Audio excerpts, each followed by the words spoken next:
আমরা যারা পুরুষ আছি আমাদের সৌভাগ্যের লক্ষণ চারটা। বলেন পুরুষের সৌভাগ্যের লক্ষণ কয়টা?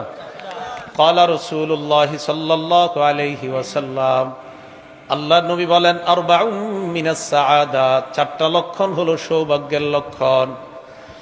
এক নাম্বার আল মারআতুস সালিহা, আপনার যদি একজন নেককার বিবি হয়ে যায় বুঝতে হবে আপনার ভাগ্য বড় ভালো।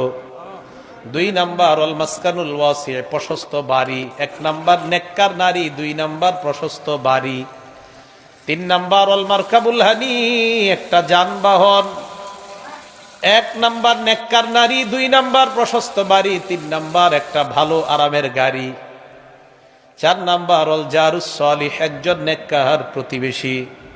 প্রতিবেশী যদি নেককার হয় ফজরের সময় আপনাকে ডাক দিয়ে নামাজে নিয়ে যাবে। এই জন্য পুরুষের সৌভাগ্যের লক্ষণ চারটা।